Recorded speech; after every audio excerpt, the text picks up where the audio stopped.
The distress signal had been broadcasting for 17 standard cycles when the Galactic Council finally declared the mission impossible. Ambassador Vethnar stood before the assembled representatives, his forearms folded in the ceremonial gesture of regret. The holographic display behind him showed the Kalari Research Station, a massive structure that housed over 8,000 souls. Scientists, engineers, families, children, all of them trapped in the most dangerous region of known space. The Void Maw. Every species in the galaxy knew about the Void Maw. It was a region of space where normal physics seemed to break down. Gravitational anomalies pulled ships apart. Radiation storms swept through without warning. Navigation systems failed within moments of entry. The ancient Vorlani had tried to map it 3,000 years ago. They lost an entire fleet. The Kellari themselves had lost 17 ships over the centuries trying to understand its mysteries. And now their research station was drifting into its heart.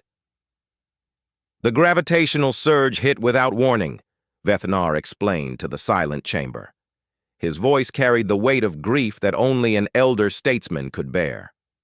Station Kellari 7 lost all propulsion. Their emergency thrusters managed to slow their drift, but they cannot stop it.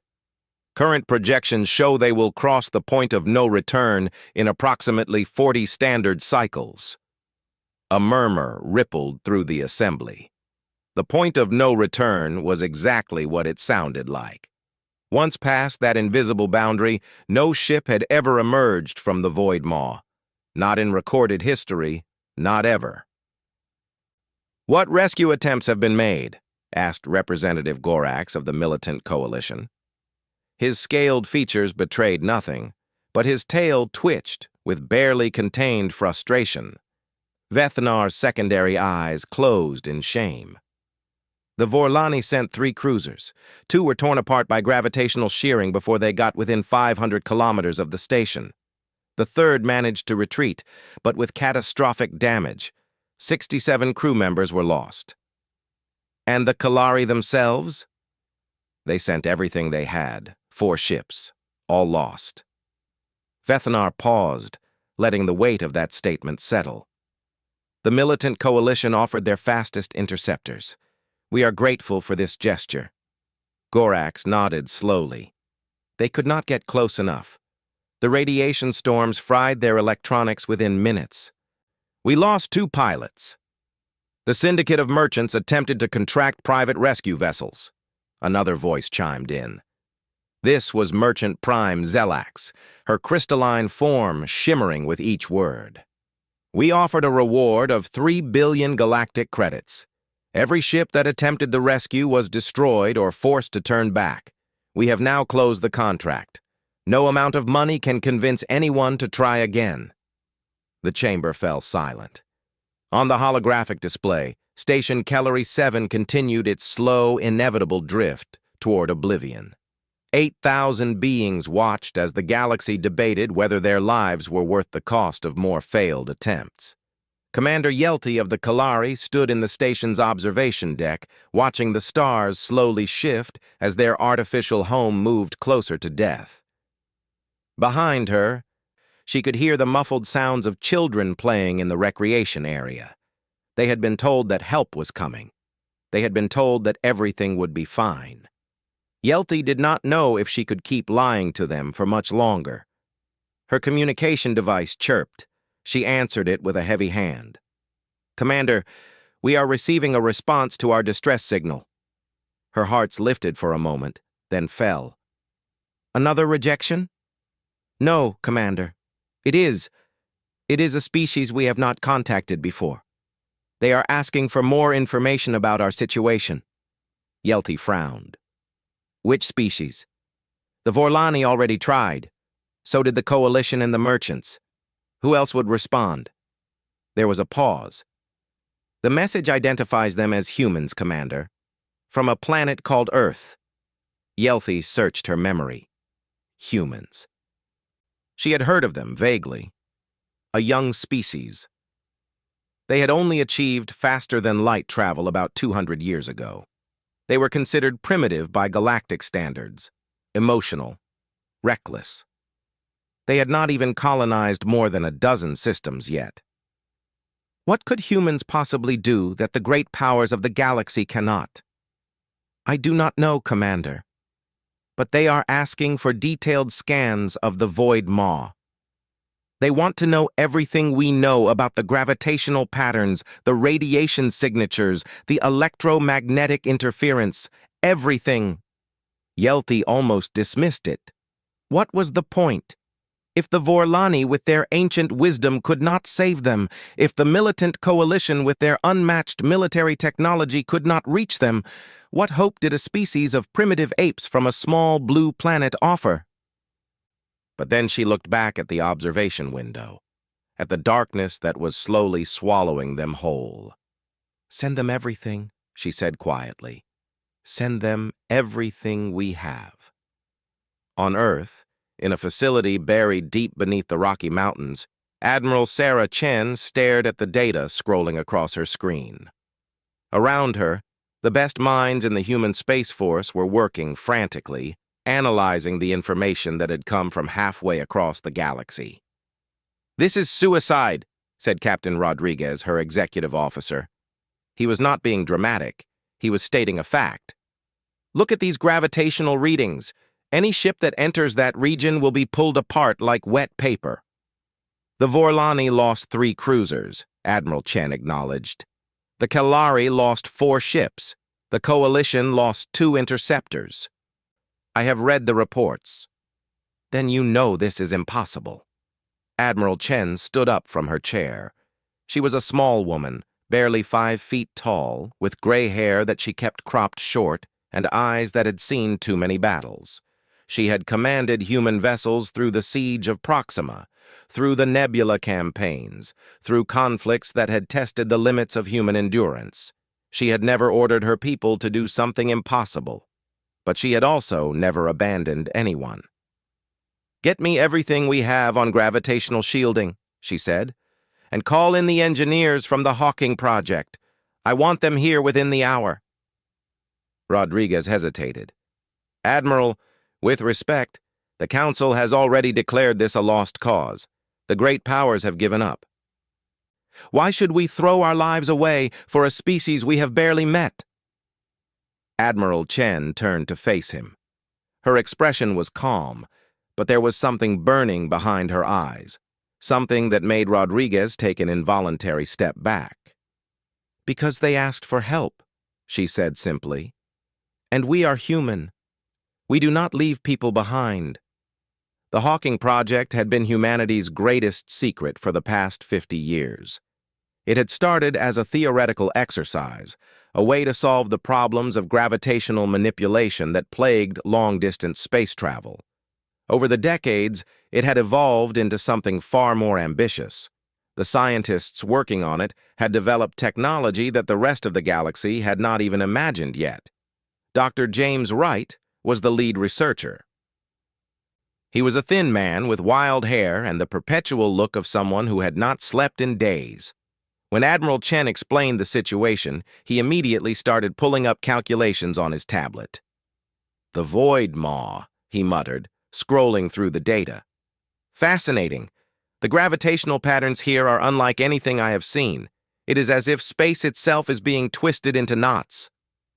"Can we get through it?" Admiral Chen asked. Wright was silent for a long moment. The other scientists in the room exchanged worried glances. Finally, he looked up. "Maybe," he said. "The technology we have developed for the Hawking Project was designed to create stable gravitational bubbles. In theory, we could modify it to create a kind of shield that would protect a ship from external gravitational forces." "In theory?" "We have never tested it in conditions this extreme. The margin for error would be incredibly small. A single miscalculation could tear the ship apart from the inside." Admiral Chen nodded slowly. "How long would it take to modify one of our ships?" 30 cycles, minimum. Probably more like 40. We have 37 cycles before that station crosses the point of no return." The room fell silent again. 37 cycles. It was barely enough time to do the engineering work, let alone test it, let alone actually make the rescue attempt. Rodriguez spoke up. "Admiral, this is madness. Even if we can modify a ship in time, we would be sending our people into certain death." "Then we will ask for volunteers," Admiral Chen replied. "And I will be the first name on the list." The word spread through the human Space Force like wildfire. A rescue mission. An impossible rescue mission. A chance to save 8,000 lives from a fate that the entire galaxy had accepted as unavoidable. Within hours, the volunteer list was full. On Station Kalari 7, Commander Yelthi received a message that she had to read 3 times before she believed it. "They are coming," she whispered. "The humans are coming." Her communications officer, a young male named Teller, looked at her with confusion. "Commander, surely you do not believe they can succeed where everyone else has failed?" Yelthi did not know what to believe anymore. She had watched the most powerful civilizations in the galaxy throw their best ships at the Void Maw. She had watched them fail. She had watched her people's hope die a little more with each disaster. But something about the human message gave her pause. It was not filled with the careful diplomatic language of the Council. It was not hedged with qualifications and escape clauses. It was direct, almost brutally so. "We are coming to get you. Hold on." Such simple words, such arrogant, impossible words, and yet, for the first time in 17 cycles, Yelthi felt something she had forgotten how to feel. Hope. The Galactic Council received the news of humanity's planned rescue attempt with a mixture of disbelief and condescension. "They are young," Ambassador Vethanar said, not unkindly. "They do not understand what they are attempting. The Void Maw has claimed ships far more advanced than anything humans possess."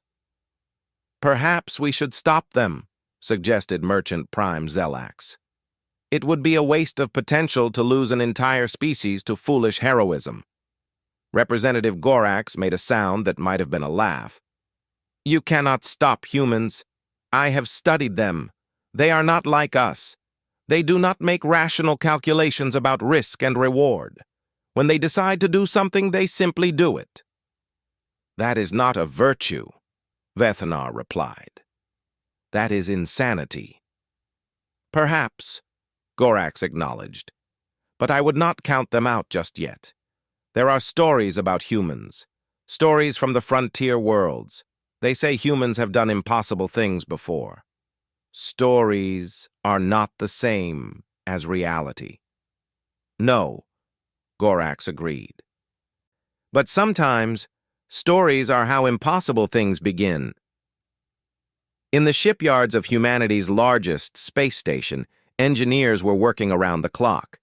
The HSF Prometheus was being transformed. Originally a standard battleship, it was now being fitted with technology that had never been used outside of a laboratory. Gravitational field generators were being welded to its hull. New shielding systems were being integrated into its core. Navigation systems were being rewritten from scratch to account for the chaos of the Void Maw. Captain Marcus Webb stood on the observation platform, watching his ship being rebuilt. He was a tall man with dark skin and steady hands. He had been selected to command the rescue mission for one simple reason. He had never lost a single crew member in his entire career. He intended to keep that record intact. "She looks different," said Lieutenant Commander Ana Torres, his second in command. She was young for her rank, but she had proven herself in the Nebula campaigns. "Almost alien." "She is about to go where no human ship has gone before," Webb replied. "She needs to be different." Torres nodded. "The crew is ready. All volunteers, just like Admiral Chen ordered. Every single one of them knows this might be a one-way trip." "And they came anyway." "They came anyway," Torres confirmed. There was pride in her voice. "Because that is what we do." Webb turned away from the window. "Run the simulations again. Every scenario, every variable. I want to know exactly what we are flying into." "Yes, Captain." As Torres walked away, Webb allowed himself a moment of doubt. The logical part of his mind knew that Rodriguez had been right. This was madness. This was suicide. The mathematics of the Void Maw did not care about human determination or human bravery, but there were 8,000 people on that station, scientists who had dedicated their lives to understanding the universe, engineers who kept the lights on and the air flowing, families who just wanted to be together, children who had done nothing wrong except being born in the wrong place at the wrong time. Webb had a daughter. She was 7 years old, with her mother's eyes and her father's stubborn chin. He thought about her growing up in a galaxy where people had given up on each other, where rescue was declared impossible, and abandoned souls were left to die alone in the dark. He could not accept that. He refused to accept that. The Prometheus would fly, the mission would succeed, because humans did not leave people behind. The countdown began. 37 cycles until the point of no return. 37 cycles to do the impossible, and across the galaxy, 8,000 beings watched the stars and waited for salvation to arrive. Commander Yelthi made an announcement to her people that night. She told them about the humans. She told them about the rescue attempt. She did not lie about the odds, but she also did not take away their hope. When she finished speaking, there was silence. Then slowly, someone started to applaud. Others joined in. The sound spread through the station like a wave, filling every corridor and every chamber. Yelthi stood in the center of it all, tears streaming down her face. They were not alone anymore. Somewhere out there, in the vast darkness of space, beings they had never met were risking everything to save them. It was more than hope. It was humanity. The HSF Prometheus launched from Earth orbit on the morning of the 21st cycle. By galactic standards, she was not an impressive vessel. Her hull was angular, where other species preferred curves. Her weapons were crude kinetic systems rather than elegant plasma arrays. Her engines burned chemical reactions that the Vorlani had abandoned 10,000 years ago. But she carried something that no other ship in the galaxy possessed: human determination wrapped in experimental technology. Captain Marcus Webb stood on the bridge as the stars stretched into lines around them. The jump to faster-than-light travel was always a strange sensation, like the universe was folding in on itself. He gripped the armrest of his command chair and waited for the disorientation to pass. "Jump successful," Lieutenant Commander Torres reported from her station. "We are on course for the Kalari sector. Estimated arrival time, 14 cycles. Webb nodded. That gave them 2 cycles before the station crossed the point of no return. 2 cycles to do what no one else had managed to do. "Begin crew rotations," he ordered. "I want everyone rested and ready when we arrive, and tell Dr. Wright I want a full briefing on the gravitational shield systems." The journey itself was uneventful, which gave the crew time to prepare. Every day they ran simulations. Every day they practiced emergency procedures. Every day they gathered in the mess hall and talked about what they were about to attempt. Chief Engineer Kowalski was a large man with hands like shovels and a mind like a precision instrument. He had personally overseen the installation of the gravitational generators, and he spent most of the journey fine-tuning their calibration. "The theory is sound," he explained to Webb during one of their daily briefings. "We create a bubble of stable space-time around the ship. The gravitational forces outside the bubble try to tear us apart, but they cannot get through. It is like being inside the eye of a hurricane. And if the bubble fails..." Kowalski did not flinch. "Then we die very quickly. The gravitational shearing would tear the ship apart in microseconds. We would not even have time to know something went wrong." "Comforting." "You asked, Captain." Webb almost smiled. He appreciated people who did not sugarcoat things. "What is our biggest risk?" "The radiation." Kowalski pulled up a diagram on his tablet.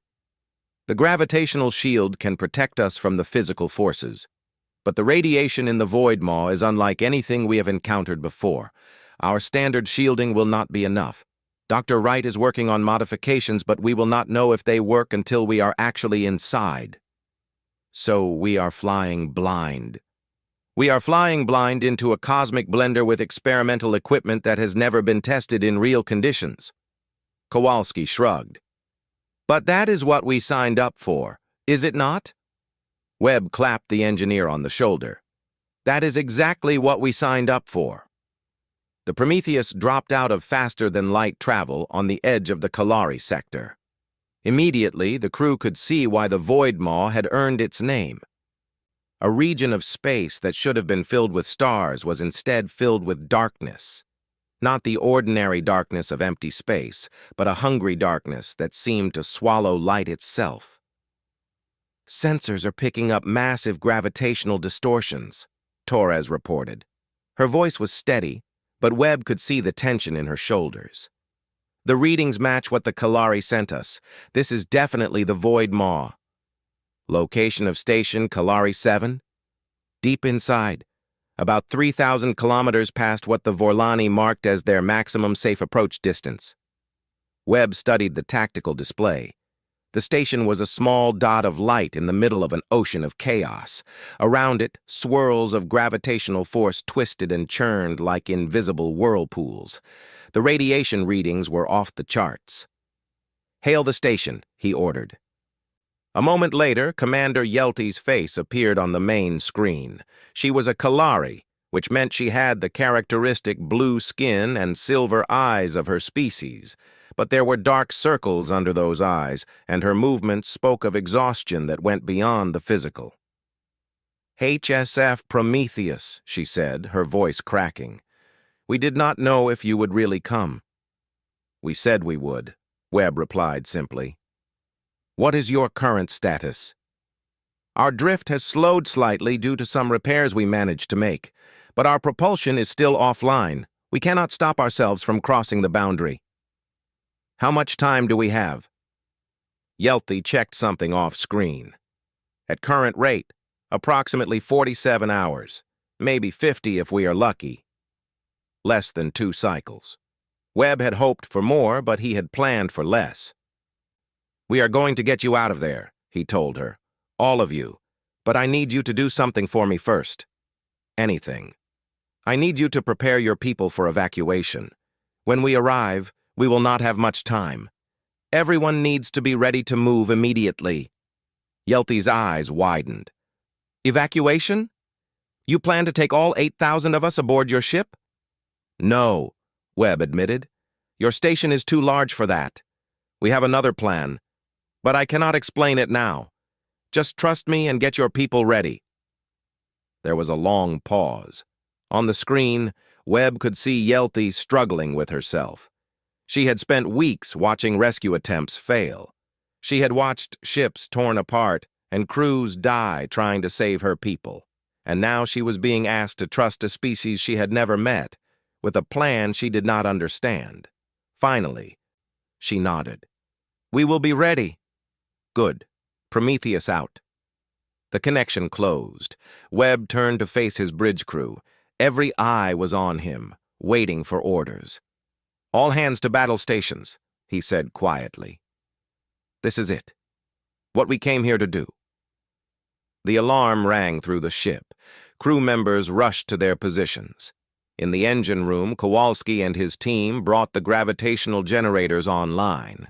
On the bridge, Torres coordinated the final approach calculations. And in his ready room, Webb took one moment to look at the picture he kept on his desk. His daughter smiled back at him, gap-toothed and innocent. "I will come home," he whispered. "I promise." Then he walked back onto the bridge and gave the order to advance. The Prometheus moved toward the void maw like a small fish swimming toward the mouth of a whale. On sensor displays across the galaxy, observers watched in disbelief. The Galactic Council had set up monitoring stations to document what they assumed would be humanity's final failure. Instead, They found themselves witnessing something they could not explain.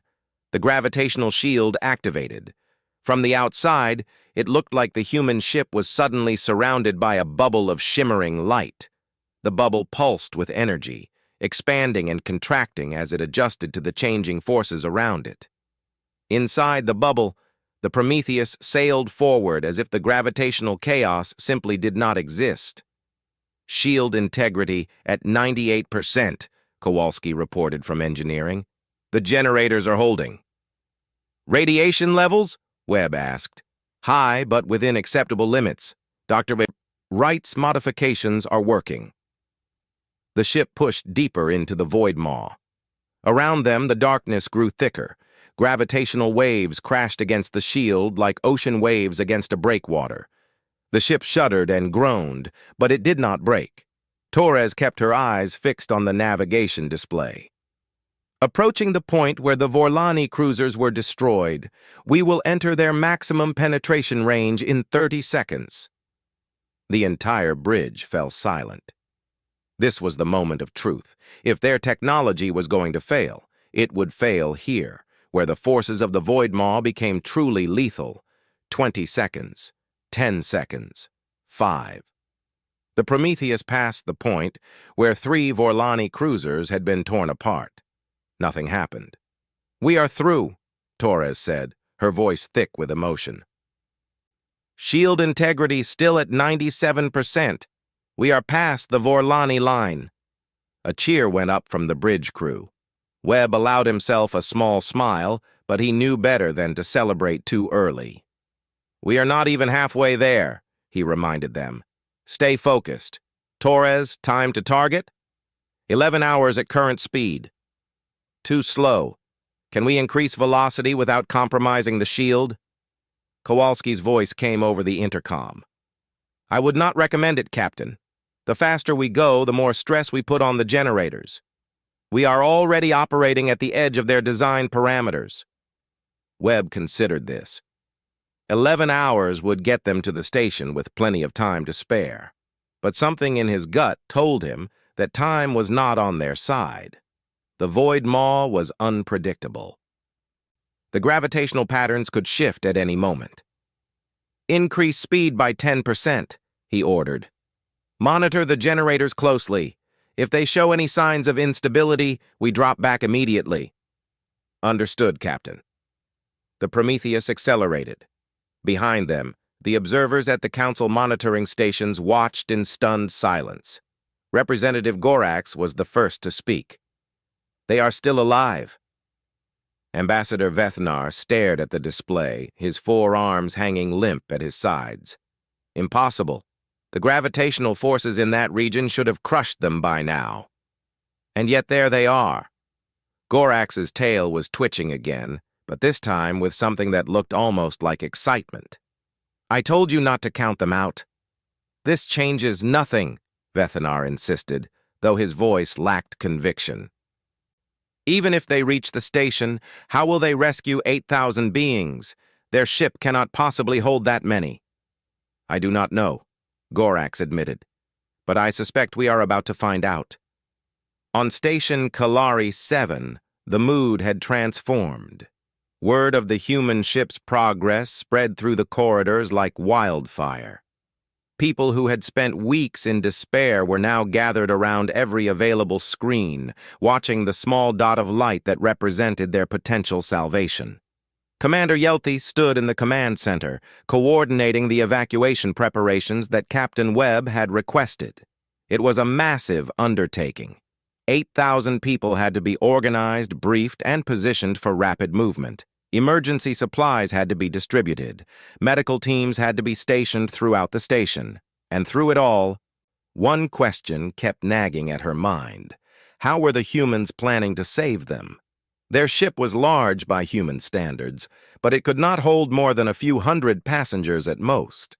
Even if they made multiple trips, they would never be able to evacuate everyone before the station crossed the point of no return.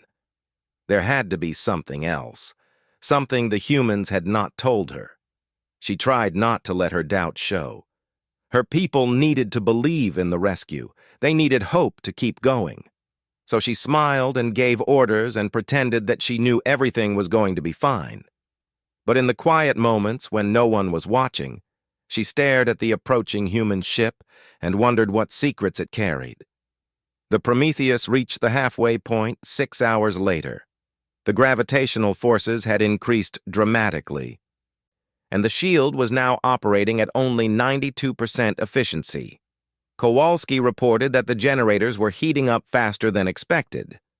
"We have a problem," he said during the emergency briefing.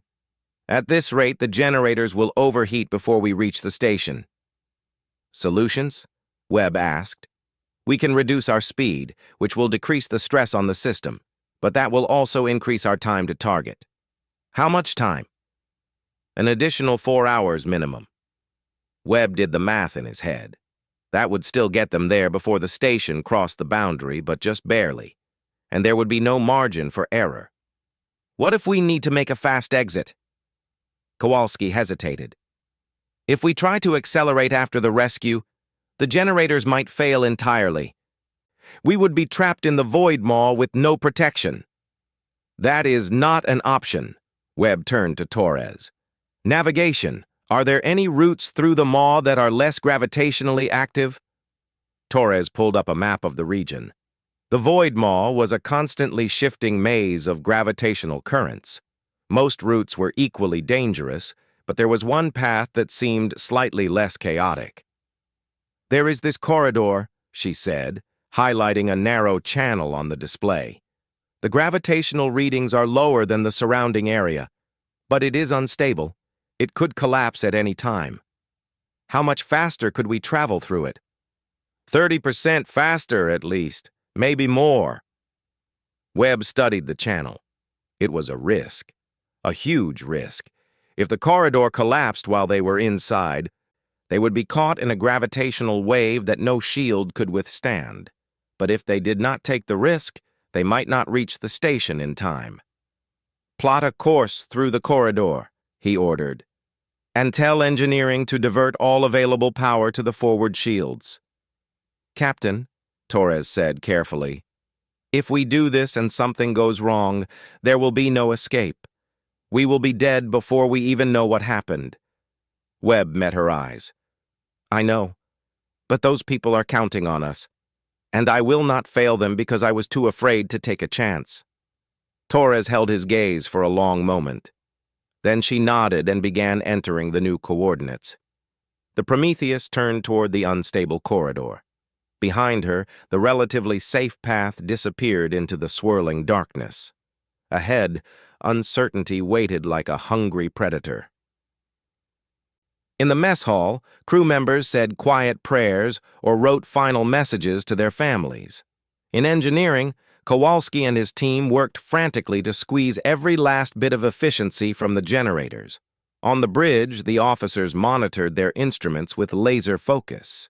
And in the captain's chair, Marcus Webb kept his eyes fixed on the display and willed his ship forward. The corridor was everything Torres had warned about, and worse. The gravitational readings fluctuated wildly, sometimes doubling within seconds before dropping back down.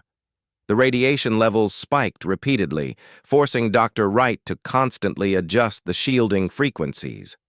But the Prometheus kept going. At one point, a gravitational wave swept through the corridor directly ahead of them.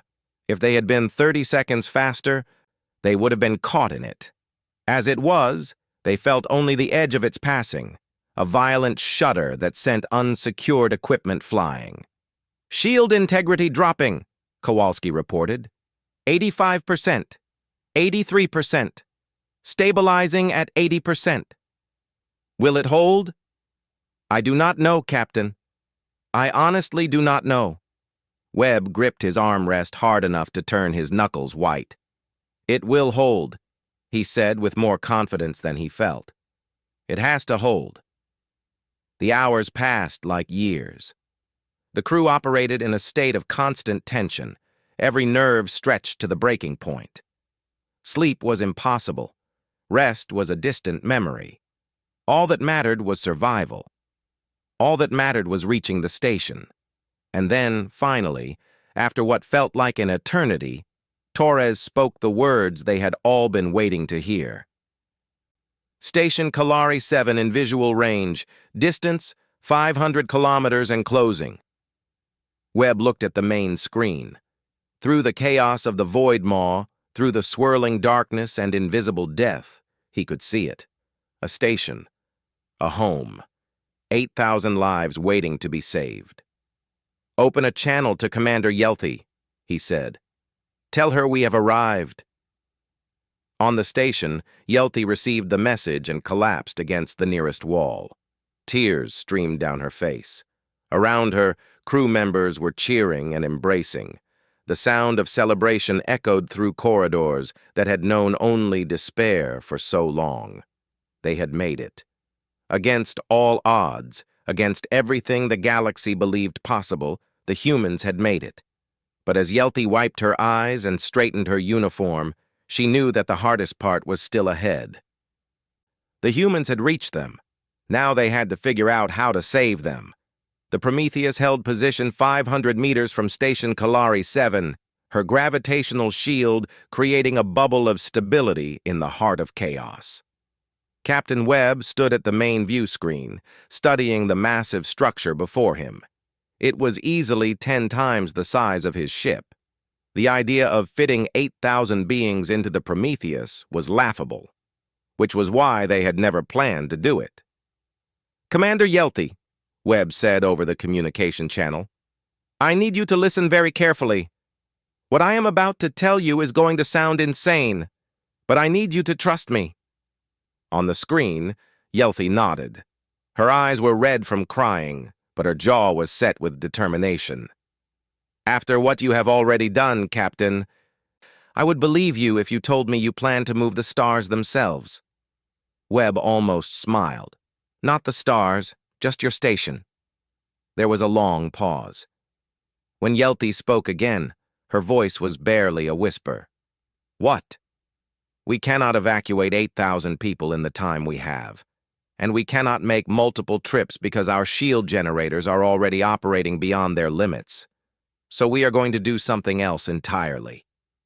Webb nodded to Torres, who pulled up a tactical diagram. "We are going to extend our gravitational shield around your entire station. Then we are going to tow you out of the void maw." Yelthy stared at the screen in disbelief. "That is..." "Captain, our station has a mass of over 50 million tons. Your ship cannot possibly have the power to move us." "You are right, we do not. But we do not need to move you. We just need to stop you from drifting further in, and then use your own momentum to push you back out." Dr. Wright's voice came over the channel from engineering. He had been waiting for this moment. "Commander, the gravitational forces that are pulling your station into the void maw are not constant. They pulse in cycles, like waves. Between the pulses, there are brief windows where the force drops significantly. If we time it correctly, we can use those windows to make incremental progress toward the exit." "How brief are these windows?" Yelthy asked. "Approximately 45 seconds each, and they occur every 12 minutes. Yelthy did the mental math. "That means we would need dozens of these windows to escape, hours of perfect timing." 17 hours, Webb confirmed. "Give or take." "And if you miss even one window?" "Then we all drift further into the void maw, and the next window becomes harder to catch. Miss too many, and we will not have enough momentum to escape before crossing the point of no return." The command center on Station Kalari 7 had fallen completely silent. Every officer was staring at the screen, trying to process what they had just heard. The humans were proposing to play a game of cosmic catch with gravitational waves, using an experimental shield to protect a 50 million ton station for 17 straight hours. It was madness. Pure, beautiful madness. "Why?" Yelthy finally asked. "Why would you risk everything for people you have never met? People who are not even your species?" Webb's expression did not change. "Because you needed help. And because this is who we are." Yelthy was quiet for a long moment. Then she turned to her crew. Begin preparations for towing operations. All non-essential systems are to be shut down to reduce mass. Engineering, I want every gram of spare fuel jettisoned. We are going home. A cheer erupted through the station. On the Prometheus, the crew allowed themselves a brief moment of celebration before getting back to work. The shield extension began 30 minutes later. Kowalski had warned that it would push the generators past anything they had ever been designed for. He had also warned that the power consumption would drain their reserves at an alarming rate, but there was no alternative. Extending shield perimeter, Torres reported. 100 meters, 200 meters, 300 meters. On the external cameras, the shimmering bubble that surrounded the Prometheus began to expand outward. It moved slowly at first, then faster as the generators found their rhythm. Within minutes, it had grown large enough to encompass the front half of the station. Shield making contact with station hull, Torres said. Gravitational readings inside the shield are stabilizing. We are at 50% coverage. Generator temperature? Webb asked. Kowalski's voice was strained. Rising. We are at 120% of normal operating limits, but holding. Keep going. The shield continued to expand. 60%, 70%, 80%. We are approaching maximum extension, Torres warned. If we go much further, the shield could destabilize. How much more do we need? At least another 50 meters to fully cover the station. Webb looked at the display. They were so close. So impossibly close. Kowalski, can you give me another 50 meters? There was a long pause. When the engineer spoke, his voice was heavy with resignation. I can try to bypass some of the safety limiters. It might give us the extra range we need. And if it does not work? Then the generators explode and we all die instantly. Webb took a deep breath. Do it. In engineering, Kowalski's hands moved across the control panel with practiced precision. He had designed these systems. He knew their limits better than anyone, and he knew that what he was about to do went against every principle of safe engineering. But sometimes, safety was not the priority. He entered the bypass codes. The generators screamed in protest. Warning lights flashed across every display. The temperature gauges jumped into the red zone, and the shield expanded. 90% coverage, Torres reported, her voice tight with tension. 95%, 98%, 100% coverage achieved. On the station, Commander Yelty watched in amazement as the gravitational readings inside their hull dropped to almost nothing. For the first time in weeks, the constant pull of the void maw was gone. They were floating in a bubble of perfect calm, surrounded by chaos. Shield is holding, Kowalski reported. Generators are running hot, but they are not going to explode, at least not yet. Webb allowed himself to breathe. Well done, Chief. Now comes the hard part. The first gravitational window arrived exactly when Dr. Wright had predicted. For 45 seconds, the crushing pressure of the void maw eased just enough for the Prometheus to fire her engines. The ship strained against the combined mass of herself and the station, pushing backward toward the edge of darkness. Movement detected, Torres said. We have gained 12 meters. 12 meters. It was barely anything. A rounding error in the scale of space. But it was progress. Marking window closure, Dr. Wright announced. Next window in 11 minutes 42 seconds. The waiting was the worst part. Between windows, there was nothing to do but watch the instruments and pray that the shield held. The generators continued to run hot. The power reserves continued to drop. And the point of no return continued to creep closer. Second window opening, Dr. Wright said. The engines fired again. Another 45 seconds of desperate effort. 23 meters gained. Third window, fourth window, fifth window. By the end of the third hour, they had covered almost 2 kilometers. It was still not enough. The point of no return was less than 500 kilometers away, and they were moving at a crawl. "At this rate, we will not make it," Torres said quietly during a brief lull. "We need to gain more distance per window." "The engines are already at maximum," Webb replied. "We cannot push them any harder." "What if we lighten the load?" Webb looked at her. "How?" Torres hesitated. "The station. Commander Yelty mentioned they jettisoned their spare fuel, but there might be other things. Non-essential modules, equipment, anything that adds mass without adding value." It was a good idea. Webb opened a channel to the station. "Commander Yelty, we need to reduce your mass. Is there anything else you can jettison?" Yelty considered the question. "There are 2 cargo modules attached to the lower hull. They contain research equipment that was being transported to another facility. Together, they mass approximately 3,000 tons. Can you detach them safely?"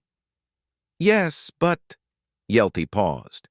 "That equipment represents years of work, millions of credits worth of research.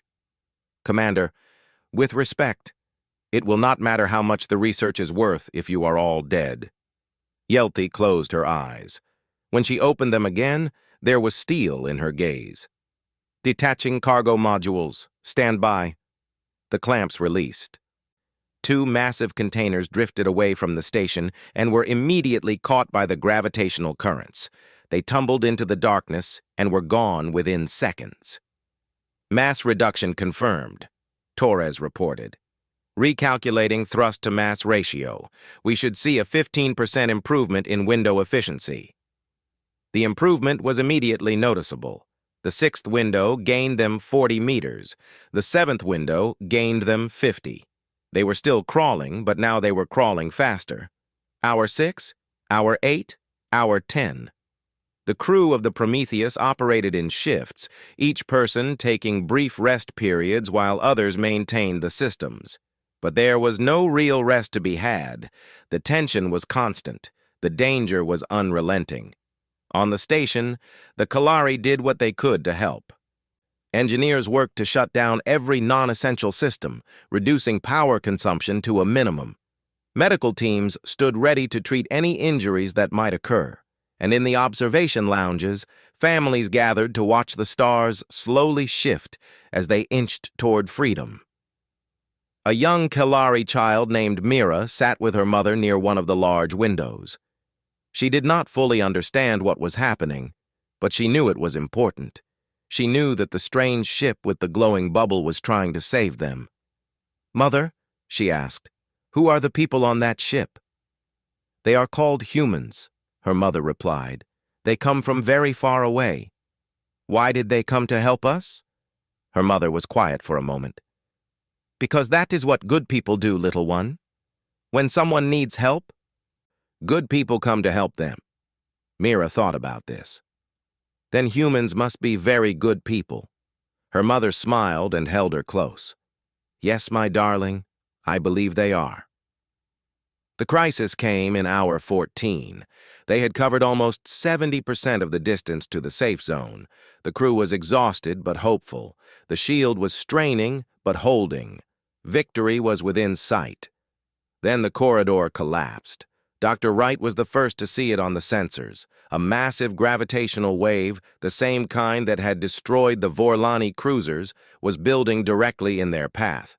It was not supposed to be there.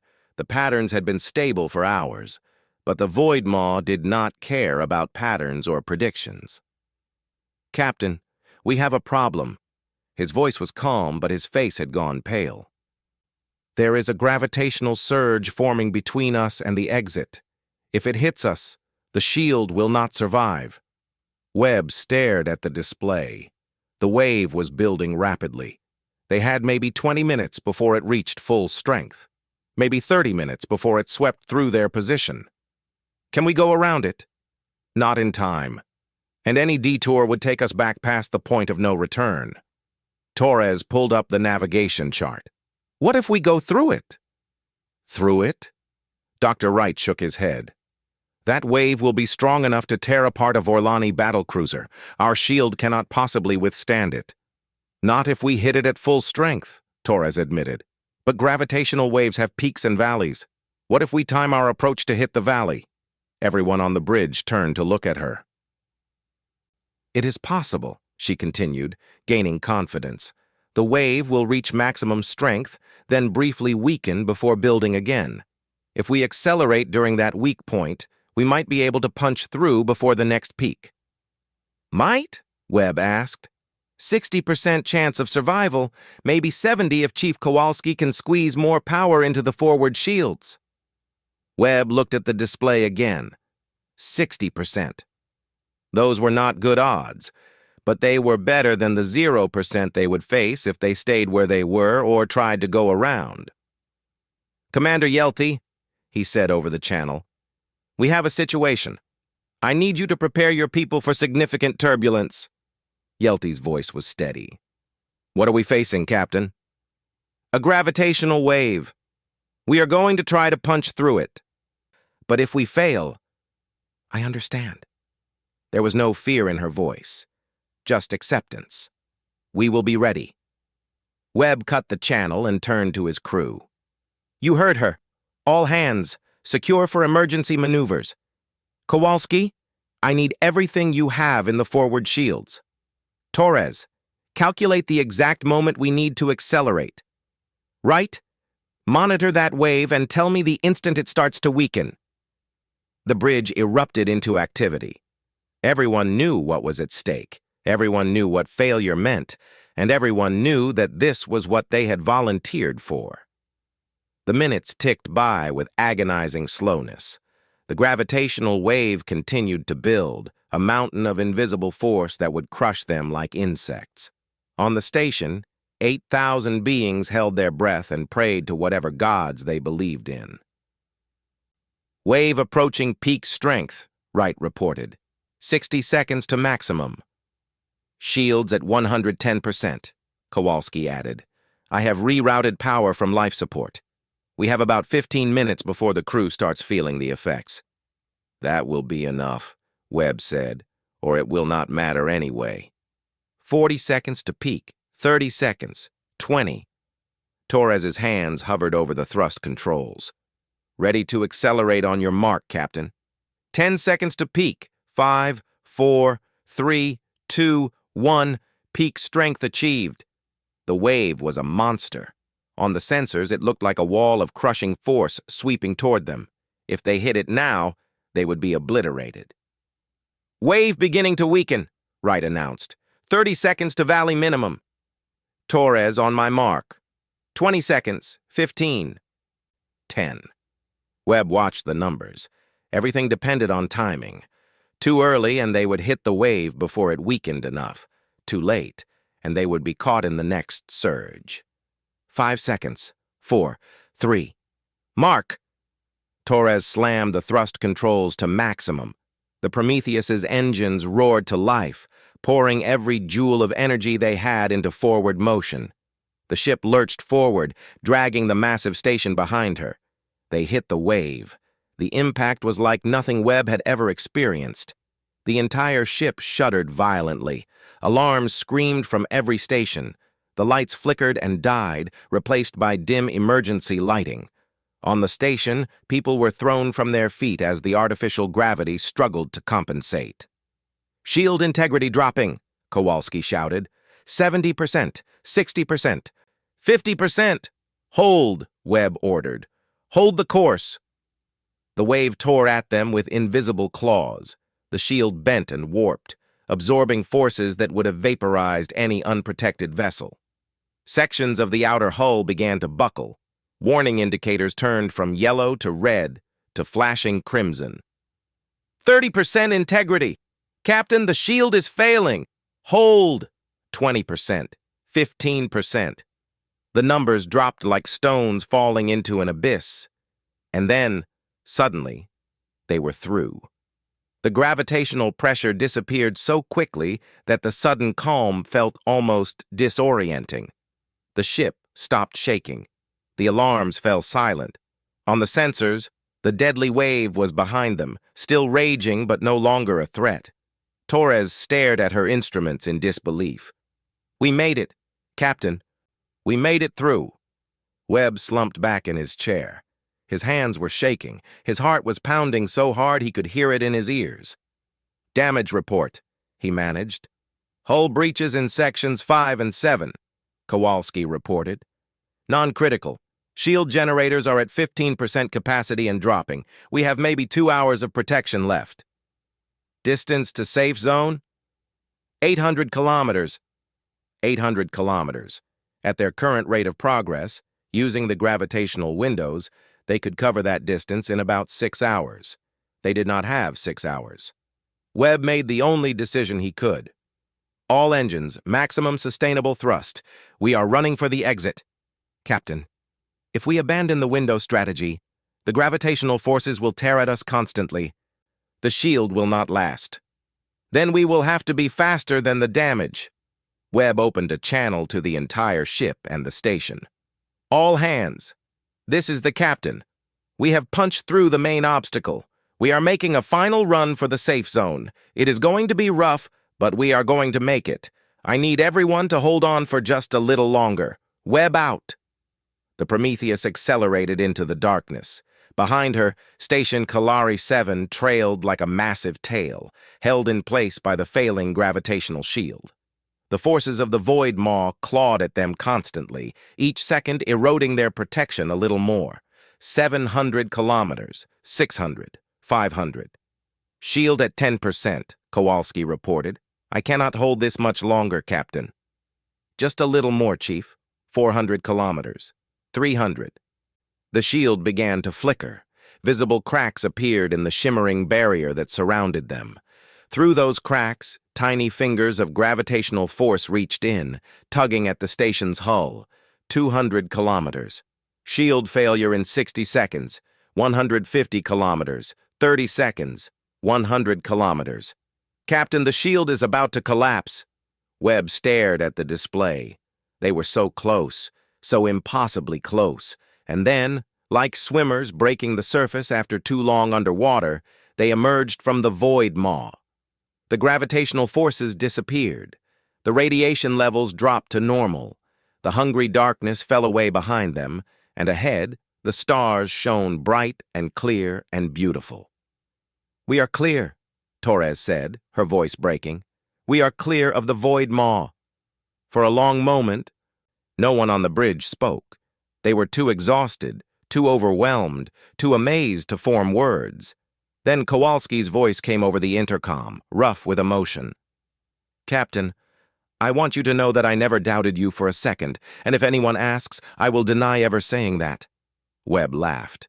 It was a sound of pure, overwhelming relief. On Station Kalari 7, the celebration had already begun. 8,000 beings who had faced certain death were now safe. They hugged each other. They wept. They shouted and sang and danced in the corridors. Commander Yelty stood in her command center, watching the stars through the window. Real stars. Safe stars. Stars she had never thought she would see again. Her communication officer approached her. Commander, the Galactic Council is requesting to speak with you. They want a full report on the rescue. Yelty nodded slowly. Tell them I will provide a report. But first, I want to speak with Captain Webb. The connection was established moments later. Webb's face appeared on the screen, tired but smiling. Captain, Yelty said, I do not have words sufficient to thank you for what you have done. No thanks necessary, Commander. We were just doing our job. Your job. Yelty shook her head. The greatest civilizations in the galaxy declared us lost. They said rescue was impossible. But you came anyway. You risked everything. Why? Webb was quiet for a moment. When he spoke, his voice was soft but certain. Because giving up is not in our nature. Because every life matters, regardless of species or politics or the odds of success. Because when someone calls for help, you answer. That is what it means to be human. Yelty felt tears streaming down her face again. The galaxy needs to know about you, about what you are capable of, about who you truly are. I suspect they will figure it out eventually.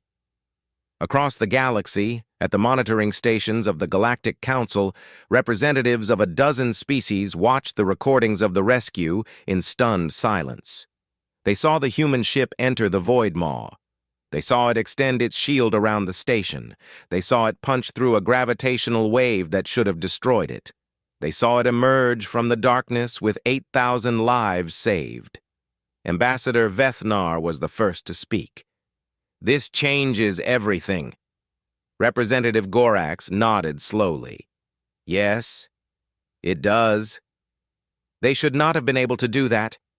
The technology, the planning, the execution, it was all beyond what we thought humans were capable of."